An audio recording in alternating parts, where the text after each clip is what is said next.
Барлық әлем прикольшкен сәлем, қалайсыңдар?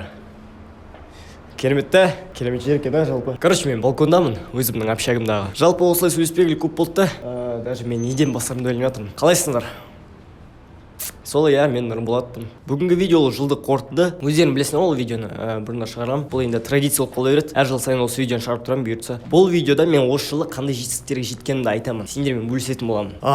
Томып қалдым.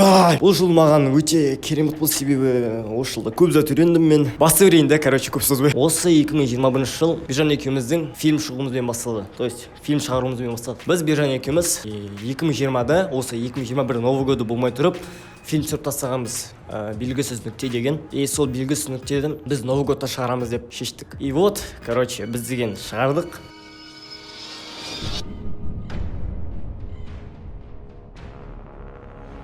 Белгісіз нүкте деген ол, қорқынышты фильм ғой. Там басы қорқынышты. Триллер деп айтсам да болады ол негізі.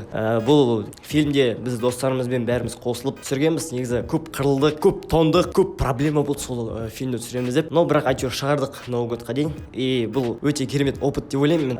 Жалпы сол фильм шығарғанымызға күшті болды дегенде қалай айтамын енді. Бұл фильм бізге енді қиын болды түсіру. Оңай болды деп айта алмаймыз. Себебі кім айтты оңай болады деп. Біз деген сол фильмді 2 аптадай түсірдік. Тонау біз Ақтауда қаланың шетіне кетіп қалдық қой біз. Қаланың шетінде түсірдік қой сол видеоны. Сол киноны қысқаметражды. Бұл фильмде біздің достарымыз қатысты. Диас, Ұлан, Ерасыл, Бекзат, Арыстан, Бержанның көкесі, тағы да менің ағам да қатысты, Амандық деген. Солай бірігіп не істедік қой. И сөйтіп сол Новый годта сол видеоны, сол фильмді шығардық. Если что қарып кетемін десеңдер, мына жерде тұрады. Мына жерде ме? Мына жерде тұрады шығар. Сол жерде тұрады. Қарып кетіңдер. Бұл келесі жетістігім ол мен деген өзімнің монтажымды прокачать еттім. Монтажымды күшті қылдым, дамыттым десем де болады. Қалай дамыттым енді? Осы жыл деген мен деген каналда көп актив болмаған соң өзімді таба алмай жүрдім. Неден бастасам болады? Каналымды жалғастыра берейін бе? Или былай видеосферадан бір кішкене өзімді дамытайын ба деп. Видеосферадан кішкене дамытайын деп шештім. Каналды уақытша қоя тұрдым. Ол кезде каналға енді оралып жатқан едім. И қалай мен видео монтажымды прокачать еттім дейсіңдер ме? Мен неше түрлі компанияларға бесплатно ролик түсіріп бердім. Рекламный ролик. Мен деген көп шықпаймын осылай көп шықпаймын мен далаға. Негізі түнде особенно. Просто қазір мен деген реклама түсіруге баратым. Түнде осылай. Дайын болғанша айтасыз ғой? Дайын болдыңыз ба? Болдыңыз ба? Түсіріп болды міне осы неше түрлі видеороликтер түсірдім осы жылы. Сөйтіп монтажымды прокачаттым. Ол кезде осы камерамды енді алдым ғой мен. Кәдімгідей не болды, менде мотивация болды. Адамдарға видео түсіріп берейінші, монтаждап берейінші, хоть бесплатно болсын, әйтеуір өзімнің жақсы көретін ісім ғой деп та. Түсірдім, өзіме де ұнап тұр. Сол видеоларды босқа түсірмедім деп ойлаймын.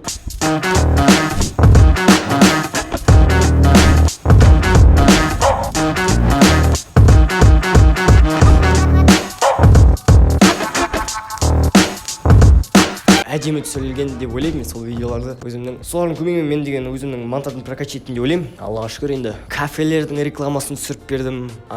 Кәдімгі енді ашылып жатқан кафелерге түсіріп бердім. Ішінде кухнялары жаман болса да мен деген білдіртпеуге де тырыстым ғой сол монтаждың көмегімен, цветокордың көмегімен. И сол рекламный ролик түсіріп бастадым. Неше түрлі видеороликтер түсіріп бастадым.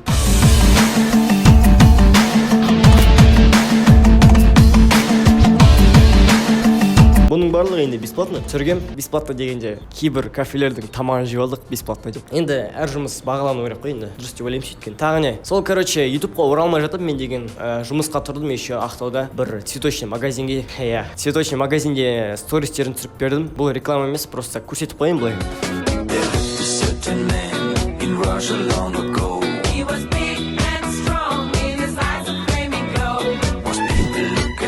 Бұл цветочный магазинге реклама түсіріп, то есть олардың стористерін жүргізіп отырған адаммын мен. Стористерін жүргізіп отыратын адам болдым. Яғни сторисмейкер деймін, сондай болдым, Кейін мен деген сол жұмыстан шығып кеттім. Себебі бастығы жауапкершілік жоқ болды. Шыны керек, мен деген хабарласып тұрдым. Негізі мен күн сайын алып тұрамын ақшасын. Главное, төлеңіз дедім ғой. Мен күн сайын келіп жүрдім. Бір күні мен келсем, түсіріп беріп жіберсем оған, ол маған ақшасын жіберген жоқ. Сондықтан мен шығып кеттім жұмыстан. и нафиг дедім, ну и нафиг. Потом менің келесі жетістігім ол деген ютубта активімді қайтарып алдым. Ютубта актив деген маған маңызды болды. Кәдімгідей қалай қайтарып алсам болады деп ойлап жүрдім. И сол әйтеуір қайтардым, шүкір, альхамдулилля. Қалай қайтарып алдым дейсіздер ме? Білмеймін, скетчтарды түсіріп жүрдім. Ерінбедім, любой видеома мен ерінбей түсіруге тырыстым.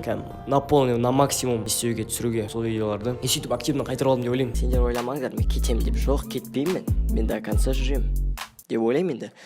Но сендерге не айтайын дедім. Короче, мен оралам, мен дұрысына оралам, но енді тырысамын сөйтуге. Сол активді қайтарғаннан кейін келесі жетістігім ол менің 200 мың подписчикке жеттім. Осы жылы мен 200 мың подписчикке жеттім, достар. Бұл енді круглое число ғой, өте керемет болды. Вообще 200 мың деген ема, ол деген көп адам ғой негізі по сути. Ал 200 мың деген вообще деген. Рахмет сендерге, достар. Кетпей жатқанына, наоборот келіп жатқандарыңа рахмет. Әрдайым құшағыма жақынсыңдар, құшағыма құшақты болайын ба сендердің, рахмет сендерге. Қазір біз деген 229 мыңбыз, шүкір, жайлап деп әйтеуір толып жатырық. Әйтеуір бір орында тұрып тұрған жоқпыз, әйтеуір деген алға жылжып жатырық. Ол кезде әлі ютубқа дұрыс оралған жоқпын, неден бастарымды білмедім. Сондықтан да мен деген әрі қарай фильм түсіре беруді шештім. Ол кезде карантин жайлап басылып бастады, мектепке келе берсек те болатын еді. Сол кезде мектепке барып жүрдік. И сол мектептен бір жас келіпті, мұғалім маған видео түсірсін деген, то есть фильм түсірсін деген, сол жарысқа қатысып шешін Нұрболат. Мен өзім де қызықтым, қайтарып келді фильм түсіретін кездерім. Сондықтан да бір өзім фильм түсіріп бастадым. Бекзат деген досыммен бірге. Жаттан Бека, қалайсың? Біз Бекзат екеуміз студенттік өмір деген фильм түсірдік.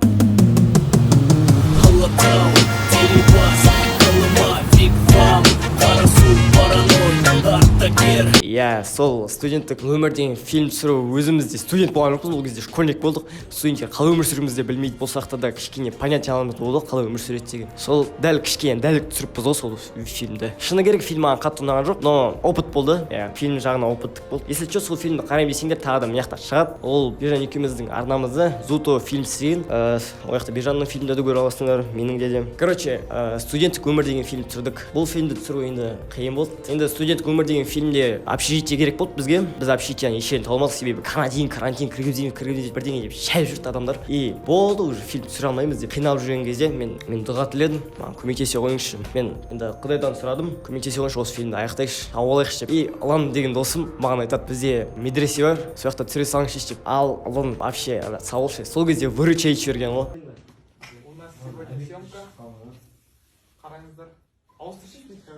Здесь я. Здесь он. Я. Он. Я.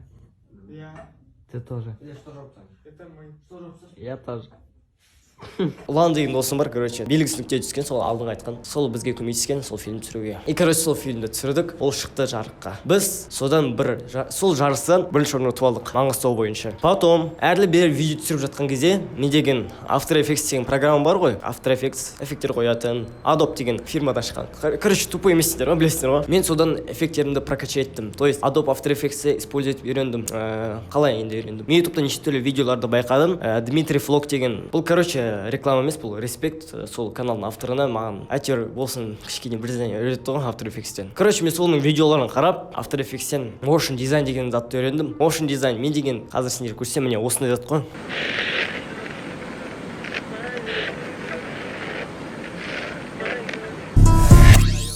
Туға жер мақтау, мені бақтып баптап, біреуға келіспесе кетем оны атап.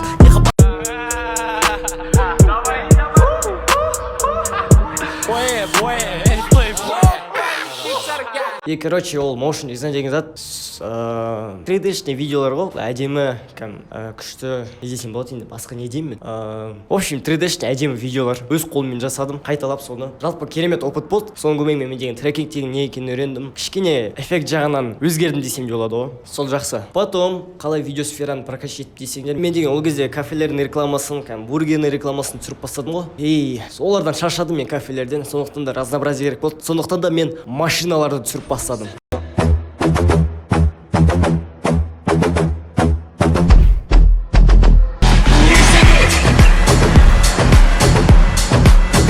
иә енді ол кезде мен деген любой адамдарға жазамын ғой инстаграмға түсіріп беріңізші сендерге реклама бесплатно болсын, бірінші видеом бесплатно болсын, ары қарай ұнап жатса өздерің сатып аласыңдар ғой видеоларды деп та. И короче маған Тойоталардың сфоткалардың несі жауап берді. Короче старшага деймін ба, Тойоталар короче кездесетін жер бар, и соның адамы маған жауап берді. Короче ол маған айтады, түнде келшеш видео түсіріп бер, қаңғимыз көресің ғой дейді да. Короче келдім, и ана жақта вообще деген кәдімгі өзіміздің братандармен жүрген сияқты болды ғой. Riders on the storm. Riders on the storm. Into this house we're born. Жалпы күшті болды. Біз деген қыдырдық, кәдімгі скоростьпен жүрдік қой. Дала салқын болды, но пофиг болды ғой, жүре бердік. Скоростьпен жүрдік, машинамен кәдімгі деген. Ақтауды араладық десек те болады. Ол кезде мен Бержанды алып кеттім қасыма, типа кетіп жүріп қарайықшы, бір өзім жүре алмаймын деп та. И вообще деген күшті болды. Ол да опыт болды деп ойлаймын. Машина түсіруден вообще съемкадан опыт болды деп ойлаймын. И монтаждан да өзіме де ұнап қалды сол. Рекламасақ та. Мақтап қоя береді дейсің өзі. И наконец-то басты жетістік. Осымен гордиться етуге болады.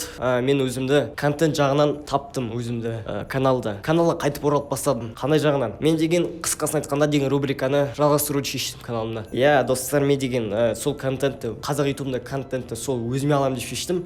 Өйткені қазір көп түсірмейтін болды. Бұрында мен бастап едім. Темірлан Болатта түсіріп еді. Нормас деген канал болды оларда. Сосын оларда түсіреді ғой. Потом мен деген, давай мен соны түсіріп қарайын, бірақ әдемі қылтып, качественно қылтып түсіріп қарайыншы деп шештім. И вот сол қысқасын айтқанда мистер прикольчик сол. Короче, өзімді сөйтіп өзгертуге шештім. Енді өзгермесек бір орында тұра береміз, сондықтан да өзгеру керек адам. И байқап тұрғандарыңдай, мен всегда әр жұма сайын сол видеоларды шығарып тұрамын. Енді әр жұма сайын емес, енді болып тұрады моменттер, когда нужно мозгу отдохнуть та. Ну, әйтеуір шүкір бастадым сол контентті, өзім таптым. Енді сол контентті ары қарай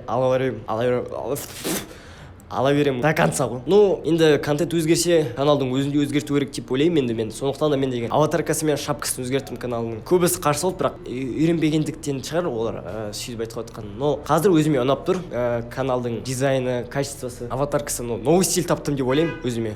Пипылдама! Мен өзім стилімді таптым деп ойлаймын. ютубтағы. Енді соны ары қарай алып жалғастыра беремін ғой. Всегда қысқасын айтқанда видеосын түсіре бердім. Маған видеолар қатты ұнап отыр, өйткені мен качественно түсіріп отырдым барлығын. Ерінбей шықтық, короче. Бомж болып ойнадым, хакер болып ойнадым, тагым. И сол, короче, неше түрлі адамдармен не істеп жүрдік қой. Короче, сол көп уақыт кетірдім ғой сол видеоларға. Қиын, жалпы қаншалықты ол видеолар қысқа болғанмен оларды түсіру қиын ағайын. Сондықтан да бағалап жіберіңізші еңбекті. Өздеріңге қызығып қарайтын шығарсыздар. Анау басында енді жалпы шыны керек активность аз болды. Екі күнде 15 000 просмотр зорға жинаған. Вообще, бірақ мен оғанда да шүкіршілік етіп сдаваться етпедім ғой. А че мен просмотр үшін тоқтап қалам ба деп түсіре бердім. Қазір шүкір, Құдайға шүкір. Қазір 200 000 просмотр жинайды сол видеолар бар ғой. Все-таки еңбек бағаланады ғой адамдар. Еңбек бағаланады, сондықтан да вообще тастамаңдар, до конца барыңдар. Сол менің мақсатым сол қысқасын айтқанда түсіре беру. Сөйтіп түсіріп жүрдік. И потом Бержан екеуміз Алматыға оқуға түсуді шешеміз, типа мен 10 класстан шығып кетуді шештім мен. Бержан 9 класстан шығып кетуді шешті ол. Короче, біз деген осы Алматыда колледж таптық, фотографтар болатын. И Бержан екеуміз Ақтаудан кетіп, мен келер жетістігім ол менің самолетқа бірінші рет ұштым. Ол кезде қызық болды кәм. Но шын айтайын, нудно болды, көтенің ана жерде квадрат болып қалды ғой енді. И сол, короче, Бержан екеуміз Алматыға келіп оқу маңғара салқынға. Біз Алматыға келіп, короче, не істедік қой. Оқуымыздың несін тапсырдық, документтерді тапсырдық. И басында колледжге келген кезде директордың помощницасы бетіп келеді. Чего вам надо деп кәм. Мен сен бүйтіп тұрады да, біз оқуға түсуге келдік десек. Пройдем деп кәм. Кір бастадық. Вообще. Жақсы, ойнайтам. Короче, оқуға түстім, шүкір. Алматыға. Сол үшін міне қазір мен Алматыдамын ғой мен. Сол үшін қазір Алматыдамын, шүкір. Потом оқуға түсіп болғаннан кейін біз қайттан Бержан екеуміз Ақтауға келдік, Ақтауға оралдық. И Ақтауға оралғаннан кейін мен өзіме iPhone 8 сатып алдым. Мен қуанышым шексіз бар сол кезде. Конечно, не новый, но бұл да, новый кішкене енді сынған жерлері болды, солар жөндетіп жібердік. И қазір менің қолымда шүкір iPhone 8, әйтеуір iPhone 5 емес, качествосы сынып отқан телефон еді ғой. Короче, сол iPhone 8 сатып алдым өз ақшама. Енді маманың көмегімен, анамның көмегімен сатып алдым енді соның кішкене. Мамам болмаса, енді аналарымыз аман болсын, всегда поддержка береді ғой. Мама ақша жетпей жатыр еді. iPhone 8 алып отыр едім. iPhone 8 алып отырмын деген жоқпын. Анашым ақша жетіп жатыр еді. Салып жібересіз ба деп сумманы айтқанмын ғой. Салып жіберді. Дым сұраған жоқ. Үйге барған соң көрді ғой адам. Анашым I love you. Потом келесі жетістік деп айтайын ба? Осы жылдың провалы енді. Мен деген осы жаздың соңғы айларында Алматыға кетпей жатып камерамды сындырып алдым ғой. Осы Маңғыстаудың осындай Штативте тұр еді ғой камерам, сол штатив құлап түсіп, мынау камера сынып қалған, мониторымнан қараңдар. ортасы. Енді қандай реакцияда болатынын білмей тұрмын, достар. Ол видео, қандай видео түсіріп жатқан кезде қалай камерам сындырып алдым, енді айтайын. Мен ол кезде балдарды бағам, өзім қарындастарым бар. Үйден көп шықпайтын, сол достарым шақырып жатқан кезде барып шықпайтын. Бір күні менің ата-анам демалыс алады ғой. Сол кезде пайдаланып дала шығып кетем да, камерамды алам да, Бекзатқа айтам, кеттікші. Ол кезде дала жанып тұр қатты. Сәлем достар, бүгін бізде съемка. Көптен бері дала шықпадым негізі мен деген. Қасымда қараңдар, кім тұр? Бекзат екеуміз, теңіз жаққа барып түсіріп жатыр едік сол видеоны. Ол кезде жел қатты, желдің көмегімен, желдің кесірінен құлап түсіп қалды. Ол штативте тұрған камера қалай сынған көрсетеміз, қараңдар. Штативте де дұрыс қоймадым мен, өзімнің кінәм сияқты мен. Сол сөйтіп камерамды мен деген сындырып алдым. Шүкір, бірақ объектив сынған жоқ, несі тек дисплей сынған. Камерамды сындырып алдым. Бұл өте ауыр тиді маған, өйткені бұл камерамды маған өзімнің жан апам, Самал деген апам сатып берді осы камераны. Но потом мен қайғырмадым, бірақ негізі бір-екі депрессия болды еді. Блин, камера качественно түсіреді, сол үшін жым келіп тұрды. Өзімді ұсталмадым деген ұстадым. Сабыр сақтадым. Но енді камера жоқ болған соң бірдеңемен түсіру керек болды видеоларды. Сондықтан да мен деген видеоны GoPro-мен түсіруді шештім. Ал басқа видеоларымды енді мен келесі видеоларымды GoPro-мен түсіретін боламын. GoPro-мен түсіруді шештім, сөйтіп түсіріп жүрдім GoPro-мен. И потом ары қарай Бержанның камерасымен түсірдім. Рахмет саған Бержан, Бержанның камерасын мен түсіре тұрдым. Айтпақшы, сол камераны мен Ақтауда жөндейтін деген едім. Достармен бардық, и сол достармен барған кезде жөндемейміз дейді, Алматыдан қарамасаң дейді. Достар, біз деген камера жөндейді деп келіп едік мияқта, бірақ камера жөндемейді екен мияқта, оказывается. Все-таки Алматыға барып жөндетеді екен. Енді сол Алматыға оқуға түстік қой, енді біз сол Алматыға келген соң жөндетем деген естен цел қойдым өзіме. Кім тұрды ғой, бірінші орында камераны жөндету деген цел болды менде. И сол пока что Бержанның камерасымен түсіріп тұрдық сол видеоны. И потом Алматыға кетпей жатып, мен деген өзіме по приколу TikTok аштым, өтіріктен видеоға салып жүрдім, олар рекке шыққан жоқ, вообще 150 просмотр болды.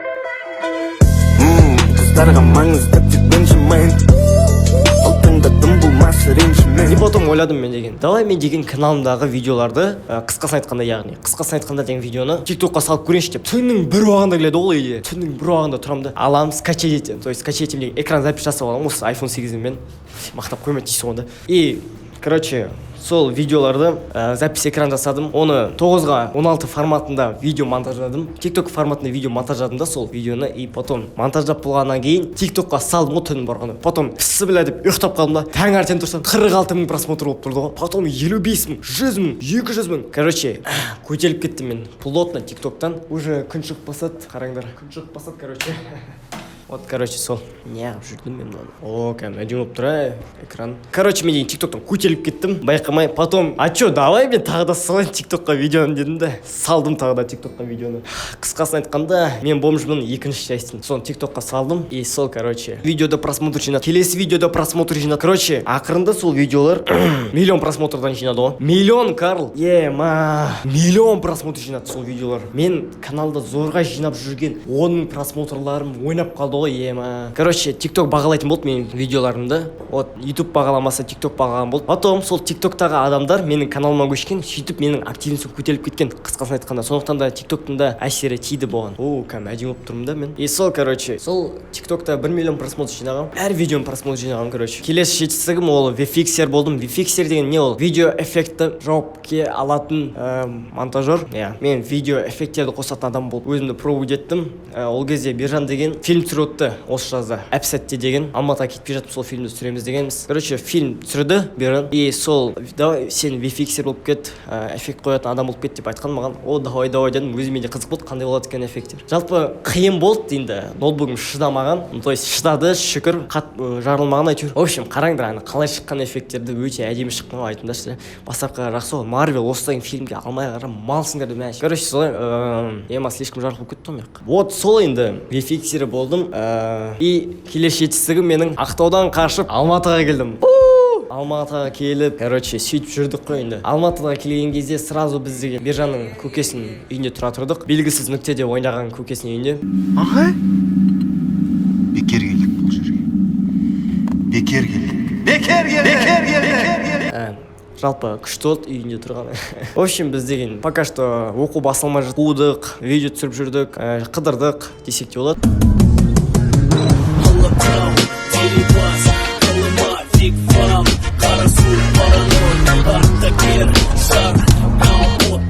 Ютуберлермен де кездесіп шықты сосын. Ютуберлермен кездесіп шықтым осы жылы. Нұрлан Қаламов, Темірлан Болаттың досы. Короче, көптеген ютуберлермен кездесіп шықтым осы жылы. Өте керемет болды жалпы. Күлдік. Вот солай енді не деймін енді, видео түсірдік бірге барлығымыз. Оны соңында айтамын, мен кімдермен коллаб жасағанымды осы видеоның соңында айтатын шығармын, соңғы жетістіктер. Алматыға келгенде ақша табатын вообще доход болмаған, сондықтан мен деген жұмысқа тұрып кеттім. Қандай жұмыс десеңдер, аниме дүкенде Каноха Шоп деген жұмысқа тұрып кеттім. Каноха Шоптың тиктогын жүргізетін болғанбыз, Бержан екеуміз сөйтіп тұрып кеттік. Ол жұмысқа мен қалай тұрдым? Просто так Алматыда қыдырып жатқан кезде, мен деген ол кезде стористер түсіремін. Стористер түсіріп отырамын, мен сол Каноха Шопқа барғанбыз бір күні. Сол Каноха Шопты белгілеп кеткем.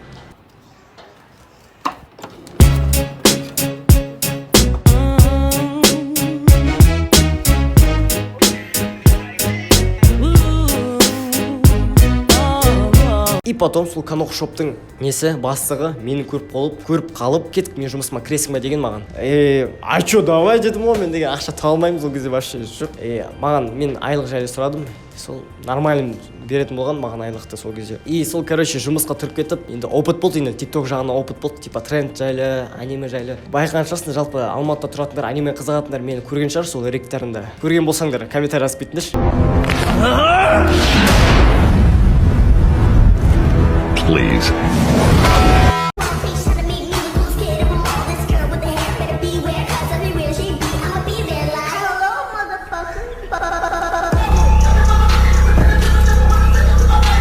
Олардың видеолары 500 000, 200 000, 100 000 просмотр жинаған. Короче, наша заслуга. Короче, біз тиктокер болыппыз ғой, конкретно профессиональный тикток болыппыз ғой. Тиктокер болыппыз ғой, просмотр жинап беретін машина болғанбыз ғой. Короче, шүкір. Потом кейін біз деген сол жұмыстан шығып кеттік. Өйткені мен өзімнің ісіме айналысып жатқан жоқпын. Мен соны түсіндім. Басқа біреудің қолында жүргім келмейді да, мен деген өзім жүргім келеді. Өзіме жұмыс жасағым келетін адам ғой мен. Айтпақшы, мен шығу жайлы ерте айтып қойдым. Мен деген сол жұмыста Бержан екеуміз фотограф болдық. Еще так. Дополнительный жұмысты біз деген фотоға түсірдік. Осы келесі жетістік. Біз деген сол аниме дүкенінің товарларын түсіріп, ақфонға түсіріп, Каспий магазиніне бердік. Каспий магазин бар ғой, сол сторис беремін, сендер сторис көрсем, соны не істеймін. Бүгін тағы да съемка деп бұл фотосессия. Короче, осы товарларды түсіргеннен кейін Каспий магазинге жібереді осы товарларды, фотоларын. Прикинь, менің фотоларым Каспий магазинде болады. Прикинь. Вот солай, сосын потом жұмыстан шығып кеттік. И келесі жетістігім, мен тағы да Алматыда жүріп алып машина түсірдім. Ты сделал выбор сам и по пустякам не ищешь повода в глаза, когда в ожогах топ. Для тебя это урок, куда-то унес. Ол видеоны мен деген Бержанның камерасымен түсірдім. Ал машина менің апамдікі болды, мен апама видео түсіріп берген, по сути, сол видеоны. И өте керемет опыт болды. Мен деген багажникте аяғымды шығарып отырып, бір қолым багажникте ұстап тұрдым, аяғымды шығарып отырып, видеоны түсіріп отырдым ғой. Мына жерде примерно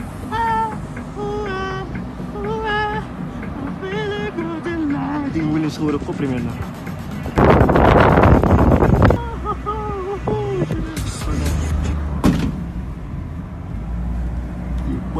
Ё-моё, күшті опыт болды жалпы. Алматының әдемі жерлерін көрдік, тауларын көрдік, өте керемет естелік. съемкалармен шыққансың ғой, короче, мына жерде таулар, тау алматының дәмі сезіп отырсың ғой, кәдімгідей мына жерде машиналар түсіріп, камерамен, камера деп мақтап қоймайды дейсің ғой. Эх, осыны өскен кезде керемет бүйтіп осы видеоны қарап отыр. Жылап қарайтын шығармын осы видеоны. Нұрболат, қалайсың, жақсысың ба деп. И сол видео түсірдік. Қазір сол видео әдемі, маған ұнайды. Апамадан алған, как будто фильмде жүрген сияқтымын деген. Вот сол.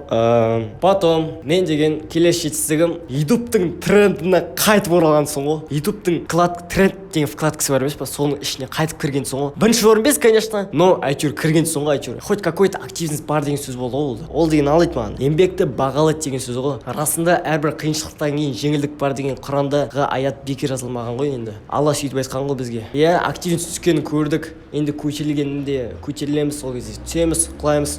Өмірде сондай ғой движение. Короче, бұл видео қандай видео десеңдер, ол Нұрлан Қалықовпен түсірген видео ғой, Майнкрафт деген. Ол жайлы потом сөйлесеміз. Келесі жетістігім Алматыда келіп алып, ақыры сол камерамды жөндеттім. Осы қазіргі түсіріп жатқан камерам, сол сындырып алған камерам болатын. И мен соны жөндеттім. Айттым ба, жөндеттім. Қымбатқа шықты ремонт, конечно. Өзімнің тапқан ақшама, қолмен тапқан ақшама шүкір жөндеттім. Тонау жаза сындырып алған камерамды осы жақында жөндеткен соң, ноябрьде жөндеттім. Жөндеп болды уже. Сол камера жөндеп болдым. Енді қазір сол видеомен, сол камерамен көмегімен видео түсіріп жатырмын. Келесі жетістігім ол менің емес, Бежан екеуміздің сол жетістік. Біз бизнес аштық.